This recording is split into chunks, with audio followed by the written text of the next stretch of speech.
मोदी का भारत वही भारत है जो इंडिया के ज्यादातर लोग चाहते हैं। आपने बोला कि न्यूयॉर्क टाइम्स का एक आर्टिकल है कि मोदी की पॉपुलैरिटी गिर रही है, तो आपको अभी हाल के 1-2 हफ्ते पहले के आर्टिकल्स भी देखने चाहिए थे, जिसमें ये लिखा था कि मोदी की पॉपुलैरिटी अब नेहरू जी को भी क्रॉस कर चुकी। नमस्कार, जय हिंद। कैसे सभी। आज की इस डिबेट में एक बार फिर फिजा खां को भारत से जो एक चिढ़ हो गई थी, कैसे हो गई वो मैं बताता हूँ। कि जो मरकत में जो जमातें मिली थे, वो फिजा खां कहते हैं कि भारत सिर्फ एक ही धर्म को ब्लेम करता है, वो है मुस्लिम। लेकिन इस डिबेट में जो भारत के जो पैनलिस्ट हैं, रोहित जो कि एक सच्चे भारतीय हैं, उसने फिजा की बोलती बंद कर दी। उन्होंने सारी बात बता दी कि मोदी की पॉपुलैरिटी कैसे बढ़ रही है।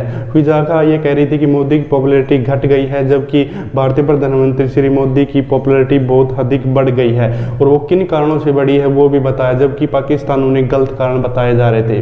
दूसरी बात यहाँ पर फिजा कहते हैं कि यह हिंदुस्तान का ये नया हिंदुस्तान है, गांधी का वो हिंदुस्तान नहीं जहाँ अहिंसा का काम चलता है। लेकिन मैं उसको बताना चाहता हूँ कि ये नया हिंदुस्तान जरूर है, लेकिन ये अहिंसा पर आज भी चलता है। यह कभी भी पहले किसी पर भी हमला नहीं करता, अपने बचाव के लिए हिंदुस्तान जरूर आगे बढ़ता है। इसलिए इस डिबेट में जो भारतीय पैनलिस्ट हैं, रोहित, उसने पाक की जो एंकर है उसका बोलती बंद कर दी फिजा खां की। अगर आपको वीडियो अच्छा लगे तो लाइक जरूर कर देना, और अगर ऐसी वीडियो देखना चाहते हैं तो चैनल के साथ जरूर जुड़े। जय हिंद, वंदे मातरम। साहब, आपकी तरफ आना चाहूंगी। औरिया मकबूल जान साहब की भी गुफ्तगू आपने सुनी, और आपके जो हम वतन रोहित शर्मा सीनियर सहाफ़ी हैं वहाँ पे, आपने उनकी गुफ्तगू भी सुनी। अब मुझे बता दीजिए कि आप अक्सर मेरे प्रोग्राम में आते हैं और बड़ी अच्छी बात करते हैं, आप बैलेंस बात करते हैं, लेकिन जहाँ बात होती मोदी की पॉलिसीज़ की, माइनॉरिटीज़ को दबाने की, उन पर जुल्म करने की, तो वहाँ पर आपका एक जवाब होता है कि बड़ा देश है फिजा, यहाँ पर ऐसा चलता रहता है। अब भी आप ये कहेंगे कि बड़ा देश है, तो वहाँ पर चूँकि वो बड़ा देश है तो बड़े देश में ऐसी छोटी छोटी हरकतें होती रहेंगी जिनको आम अल्फाज में मैं तो अनएथिकल ही कहूँगी। डॉक्टर फिजा, सबसे पहले मेरा आपको, आपके पैनलिस्ट को और देखने वालों को नमस्कार और अस्सलाम वालेकुम। मैं आपके सवाल पर आने से पहले दो बातें कहना चाहूँगा। एक तो मैं उम्मीद जो हमेशा जाहिर करता हूँ कि हम तो पड़ोसी मुल्क हैं जिनमें बहुत सारी सिमिलैरिटीज है, लैंग्वेज की, खाने की, रहन सहन की, कल्चर की। हम क्यों नहीं दोस्ताना तरीके से रह सकते? कोई वजह होगी, हमें उसकी तरफ जाना चाहिए। दूसरी मेरी एक मशवरा आपके चैनल को, आपने इस प्रोग्राम का नाम रखा पाकिस्तान भारत टाकरा। अगर आपका नाम ही टाकरा है तो आप चाहते हो मुठभेड़ हो, कि कोई समझबूझ की बात ही नहीं हो। मेरा मशवरा आप इसको बदल ले, बातचीत, गुफ्तगू, कुछ मिलना जुलना ऐसा नाम सोचे, वो तो आपका काम है। अभी मैं आपको सबसे पहले ये बता दूं कि भारतवर्ष ना गांधी का था ना मोदी का है, ये भारतवासियों का है, ये आवाम का देश है। डेमोक्रेसी में सही मायने में यही होता है और यही है। दूसरा, आपने तबलीग के बारे में बहुत शोर किया। देखिए, जिसने भी कानून बात करी, और ये सब इन्होंने भारत टाकरा के हवाले से जो बात की राज कादियान साहब ने, इसका जवाब मैं आपसे लूंगी। पाकिस्तान और भारत जब आमने सामने होगा, ये कह रहे हैं जी गुफ्तगू इसका नाम रखते, जो भी नाम सजेस्ट कर रहे हैं, जब आप लोगों से कोई भी सवाल पूछते हैं आप बदले में उस बात को मानते ही नहीं जो हकीकत होती है। नरेंद्र मोदी वहाँ पे जुल्म कर रहे हैं, तशद्दुद कर रहे हैं। कश्मीर के साथ आप लोगों ने क्या किया? कश्मीर आप लोग कैसे कह सकते हैं कि आपने वो आर्टिकल के हवाले से क्या डिसीजन लिया? आपके पार्लियामेंट में ऐसे डिसीजन लिए जा रहे हैं, तो फिर आप कहते हैं कि आपसे गुफ्तगू कैसे की जा सकती है? आप जो करते हैं वो भी नहीं मानते हैं, जो गलत करते हैं उसको भी आप सही कह देते हैं, जो गलत होता है कहते बड़ा देश होता रहता है। और ये सब आपसे इसका मैं जवाब लूंगी जब आपकी बारी होगी। आप जरा पॉइंट ज़हन में रखिएगा। अब जना साहब, आप अपनी बात को कंटिन्यू कीजिए। डॉक्टर फिजा, आपने हकीकत की बात, ब्रिगेडियर अमजद की तरफ आती हूँ। बदकिस्मती है कि आप हर हकीकत को मजहब की नजर से देखते हो। अगर एक 12 साल का लड़का कश्मीर में मर जाता है, कोई भी मौत होती है, अफसोस की बात है, बच्चा मरता है और भी आप जना साहब, लेकिन बच्चे हमारे बाकी भी मुल्क में मरते हैं। मैं 1 मिनट रुक जाइए।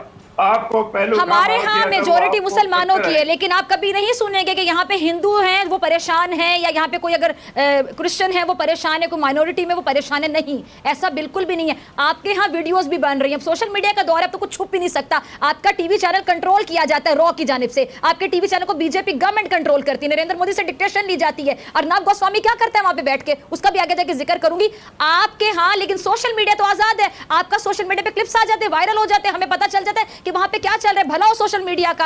आप कैसे कह सकते हैं कि मजहब की बात हम लोग करते हैं? मजहब की बात को बुनियाद बना के इंडिया में जो कुछ हो रहा है वो सबके सामने है, उसको भी आप डिनाई कर सकते हैं? जनरल साहब कहते हैं कि वीडियोस भी गलत हैं। आपका ये ख्याल कि भारत का मीडिया बीजेपी के कंट्रोल में, ये गलत है। जो इमेज हमारे मीडिया वाले दिखा रहे हैं वो इंडिपेंडेंट मीडिया ही दिखा सकता है। मैं कहने वाला ये था कि आप जो भारत में होता है हर वाकया को मजहब के नजर से देखते हो। मौत हमेशा अफसोस होता है, हम उसको मजहब के नजर से नहीं देखते। आप जब एक लव जिहाद, कोरोना जिहाद की बातें आप करते हैं तो मजहब के नाम से हम देखते हैं। मेरे समझ ही नहीं आ रही आपकी बात की। डॉक्टर फिजा मौका दे मुझे। जी जी। आप पहलू खां को मारा जाता है, चलिए आप अपनी बात कंप्लीट करें, जवाब मैं ब्रिगेडियर अमजद से लूंगी। हमारे एक मिनट, दो साधु मारे गए जो हिंदू थे, वो आप जिक्र नहीं करेंगे क्योंकि वो मुस्लिम नहीं है। मैं आपको बता दूं, भारत में मुस्लिम, क्रिश्चियन, सिख बड़े खुश हैं। एक आपको वाकया मैं बता देता हूं, हमारे जो सबसे बड़े क्रिटिक हैं, जो सरकार के क्रिटिक हैं, वो हैं ओवैसी, जो पॉलिटिशियन भी हैं। एक बार एक प्रोग्राम में पाकिस्तानी ने सवाल पूछा था, उन्होंने कहा कि भारत के मुस्लिम खुश नहीं, उन्होंने उसको चुप कराया कि हमने अपना फैसला 1947 में लिया था, हम बड़े खुश हैं, आप अपने मुस्लिम की बात कीजिए। आपने अपने आप को पूरे मुस्लिम समाज का एक नुमाइंदा बना रखा है, और तो कोई नहीं मानता, लेकिन पाकिस्तान के हुक्मरान कहते हैं कि हमें मुस्लिम वर्ल्ड के लीडर हैं। आपने तो मलेशिया में भी OIC के बदले में एक नई ऑर्गेनाइजेशन टर्की मलेशिया से मिलकर खड़ी की थी। जब आपको डांट पड़ी सऊदी अरेबिया वगैरह से तो आप चुप हुए थे। तो आप ये नुमाइंदगी रहने दो, आपके मुल्क में क्या मसले हैं, हमारे मसले क्या है उनको छोड़ दो, हम सब जा लेंगे। अच्छा ब्रिगेडियर साहब, ब्रिगेडियर अमजद, ठीक है जनरल साहब आपका पॉइंट है कि ब्रिगेडियर अमजद को शामिल गुफ्तगू करती हूँ। ब्रिगेडियर साहब आपकी तरफ आना चाहूंगी। अब ये बातें आपने सुन ली कि इनसे सवाल जो पूछा जाता है उस सवाल को डिफेंड करने के लिए अपनी को कहानी शुरू कर देते हैं। आप कैसे देखते हैं पूरी सिचुएशन को? साथ ही साथ जाली ऑपरेशन करके भारत आखिर क्या हासिल करने की कोशिश करेगा? क्या इसका मकसद हो सकता है? इसके पीछे आपको क्या समझ आता है? क्योंकि अब दोबारा ऐसी बातें सामने आ रही हैं और भारत तो नहीं, आपको पता बाज आता है इस तरह की हरकतें करने से। स्टूपिड हरकतें। जनरल साहब की बात का जवाब देने से पहले मैं आपका जो इंट्रो है उसके बारे में आपने कहा कि न्यूयॉर्क टाइम ने भी अभी लिखा है ये कि जो मोदी साहब हैं वो इस वक्त उनकी गवर्नमेंट जो सी है वो लोएस्ट ऐप पे है, और साथ आपने ये भी कहा है कि अभी जो जनरल जनता है उनकी वो भी उनसे नाखुश है। ये सिर्फ जनता नाखुश नहीं है, उनकी मिलिट्री लीडरशिप को भी ये समझ आ गई है कि अजित डोवल और मोदी जी की जो पॉलिसीज़ हैं उन्होंने भारत को इस वक्त बंद गली में ला खड़ा किया। और जहाँ तक शर्मा जी कह रहे थे कि न्यूयॉर्क टाइम ही लिखता है कि मोदी जी की बड़ी शोहरत है, इसमें कोई दो राय नहीं है, वो बहुत मशहूर हो चुके हैं और मुझे लगता है आने वाले वक्त में बहुत ज़्यादा मशहूर होंगे। जो कुछ हरकतें उन्होंने की हैं, फाशिस्ट और रेशिज्म के जो उन्होंने मिसालें कायम की हैं, उसमें तो उनकी अभी बहुत और ज़्यादा बढ़ावत होनी है उनकी शोहरत की। लेकिन मैं जनरल साहब से बड़ा हैरान हूँ जब उन्होंने कहा कि मुसलमान बहुत खुश हैं। जी जी जी फिजा, आप रोहित शर्मा को फेमस और नोटोरियस में फर्क भी समझा दें। जी बिल्कुल, फेमस और नोटोरियस में फर्क ये देखें, फेमस होता है किसी अच्छे काम के लिए, वरना तो गोडसे भी बहुत फेमस हैं जिन्होंने गांधी जी का मर्डर किया। वो क्या था? वो इंसान ही था। देखिए अब मैं आपको एक बात बताऊं, जिस तरह जनरल साहब फरमा रहे थे कि मुसलमान जो उनसे वो बहुत खुश हैं भारत में, तो वो तो जो दिल्ली का हिस्सा है उससे पता चल जाता है कि मुसलमान वहाँ कितना खुश हुए। जब ये जो शरीयत बिल था और ये रजिस्टर वाला वाक़या था, उस पर जो कुछ हुआ उससे पता चल जाता है कि कितना बड़ा उधर मासिकर हुआ मुसलमानों का। और आप सोशल मीडिया को मेरे ख्याल में प्रॉपरली जनरल साहब फॉलो नहीं कर रहे, या क्या वजह है? आप देखिए कि वहाँ मुसलमान किस अजियत की ज़िंदगी गुजार रहे हैं। और फिर शुरू में अगर आपकी एक डिस्कशन में आपने कोविड-19 के बारे में कहा था कि ये किसी एक ख़ास जमात से फैला है, तो मैं बड़ा हैरान हूँ। वो उस जमात से फैला है जिसकी तादाद हिंदुस्तान में लेस देन 1% है। तो बाकी जो 99.99% जिसमें 80% हिंदूज़ हैं हमारे वहाँ, उस रिलीजन से उनका ताल्लुक है, उनसे क्यों नहीं वो फैला? सिर्फ चंद लोगों से अगर वो फैला और वो 30% से ज़्यादा फैल गया और वो उनके कंट्रोल से बाहर है, तो इसका मतलब है कि मोदी की तो गवर्नमेंट बिल्कुल ही, उनको तो इस्तीफा देकर घर चला जाना चाहिए। यानी इस हद तक नाअहली और इस हद तक नालायकी कि इस वक्त पूरा वेस्टर्न जो यूरोप है वो भी अभी ये बरमला कहना शुरू हो गया है कि इस वक्त मोदी ने इस खित्ते को जिस मकाम पे ला खड़ा किया है। और अगर आप थोड़ा सा आप इतिहास में जाइए और देखिए कि पिछले चंद दिनों में, 2 महीनों में, 4 महीनों में जो वाक़यात रूनुमा हुए खित्ते के अंदर, जिसमें अफगानिस्तान है, ईरान है, और वहाँ जो कुछ हुआ है, जिस तरह फाटा हमने अपने अंदर जम किया, वहाँ उनको एक अज़मियत का सामना करना पड़ा है। जिस तरह नेपाल ने काला पानी को अचानक उठ के, छोटे से मुल्क ने जो कल तक इनकी सब्जुगेशन में था, उसने उठ के कह दिया ये हमारा एरिया, आप कौन होते हैं। जहाँ भूटान और चाइना के मामले में एक बड़ा भाई या बढ़ के भैया का रोल अदा करने के लिए ये सामने आए, क्योंकि इनको ये शक पड़ गया कि चिकन नेक को अगर डोमिनेट कर लिया चाइना ने तो इनकी 7 सिस्टर स्टेट्स इनके हाथ से निकल जाएंगी। हकीकत ये है डॉक्टर फिजा कि इस वक्त on the verge of disaster खड़ा हुआ है इंडिया, और इसका कोई और जिम्मेदार नहीं होगा, ना जनता, ना इसके अंदर सैनिक जिम्मेदार होंगे, ना इसके अंदर अपना ये मीडिया जिम्मेदार होगा। इसका वाहिद और वाहिद जिम्मेदार होगा एक भारतीय जनता पार्टी। आखिरी बात मैं आपसे ये करता हूँ कि पिछले दिनों में आपने देखा होगा कि आरएसएस का एक लीडर गांव-गांव शहर-शहर जाके ये बताने की कोशिश कर रहा था कि ये 13 लाख जो सेना है इस वक्त, फौज है भारत की, ये इसने कुछ नहीं करना है। एक्चुअली तो हम हैं, लड़ना तो हमने है और हम तैयार हैं, हम बिल्कुल उनकी तरह डिसिप्लिन है और हम इससे पहले भी कर चुके हैं।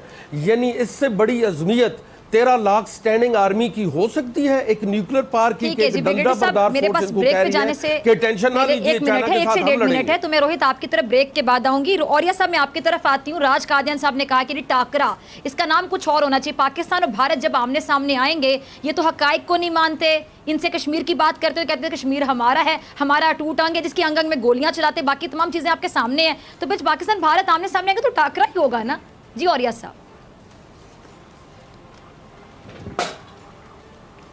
देखिए, पतला सारा यह है कि पाकिस्तान और भारत ये दो मुल्क ऐसे हैं कि जो 1947 के अंदर वजूद में आए, लेकिन पता नहीं भारत पूरे के पूरे में ये तासुर दिया जाता रहा है कि जैसे भारत बहुत बड़ा को मुल्क था, सब बहुत पहले से इकट्ठा चला आ रहा था। एक्चुअली तो अंग्रेज़ ने भारत को कॉलोनाइज नहीं किया, अंग्रेज़ ने भारत को ऑर्गेनाइज किया है। वरना से पहले तो ये 560-570 छोटी छोटी रियासतों के साथ एक बहुत बड़ी ज़बरदस्त किस्म की एक ज़मीन थी जिसमें सारे राजा महाराजे थे अपने तौर पे चलते थे। ये इतनी बड़ी एक बहुत बड़ी मास की जो गवर्नमेंट बनी है, उसने बहुत सारे प्रॉब्लम्स भी क्रिएट किए हैं और उसने एक हेजिमोनिक सूरत को भी इस दुनिया के सामने पेश किया और एक ख्वाब दिखाया गया है। और उस ख्वाब के अंदर सूरत ये बन गई हुई है कि इस वक्त आम जो हिंदुत्व का परचम उठाने वाला है वो ये समझता ये है कि काबुल से लेके बर्मा तक उसने वो 11वें रंग का परचम लहरा देना है और उसने लहराने के लिए उसके लिए देवता उतरेंगे और वो कलयुग का आखिरी युद्ध जो वो यहीं पर होगा और ये पवित्र सरजमीन, ये बड़ी अजीबोगरीब सी कैफियत बना दी गई। नमस्कार। तो देखा कि आपने इस डिबेट में कैसे पाकिस्तान की भारत से जली पड़ी है, हमेशा उसे भारत से दिक्कत होती है। भारत के प्रधानमंत्री की इतनी ज़्यादा पॉपुलैरिटी है कि पाकिस्तान की मीडिया तक जल रही है कि हमारे प्रधानमंत्री को कोई पूछता तक नहीं। उसका दोस्त चीन भी उसको पूछता नहीं, जबकि प्रधानमंत्री मोदी की इतनी पॉपुलैरिटी है कि पूरी दुनिया जब उनसे फ़ोन करती है, कॉन्टैक्ट करती है, तो पूरी पाकिस्तानी मीडिया को इस बात से जलन होती है। लेकिन पाकिस्तानी मीडिया का सबसे बड़ा दुख इसी बात का है कि उनके प्रधानमंत्री को आखिर पूरी दुनिया उसमें क्यों नहीं पूछा जाता।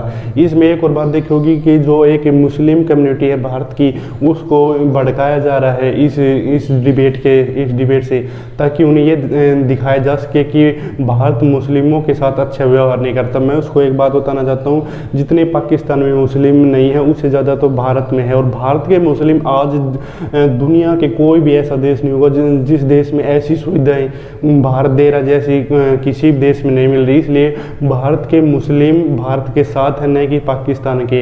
और पाकिस्तान के मुस्लिम जो हैं वो न तो पाकिस्तान के साथ है न किसी के साथ, वो सिर्फ अपना है और अपने ही देखते हैं, क्योंकि उनके मुस्लिम आए दिन उनके देश में ही बम फोड़ते रहते हैं, पता नहीं क्या क्या अनाप शनाप करते रहते हैं। तो वहाँ के मुस्लिम न तो वहाँ के देश के हैं। तो अगर आपने ये डिबेट देख लिया है तो इस वीडियो को एक लाइक ज़रूर कर देना प्लीज़, और चैनल को जरूर सब्सक्राइब करके बेल आइकन जरूर प्रेस कर लेना। मैं आपको बार बार कहता हूँ ऐसी ही नई वीडियो के लिए। जय हिंद, वंदे भारत।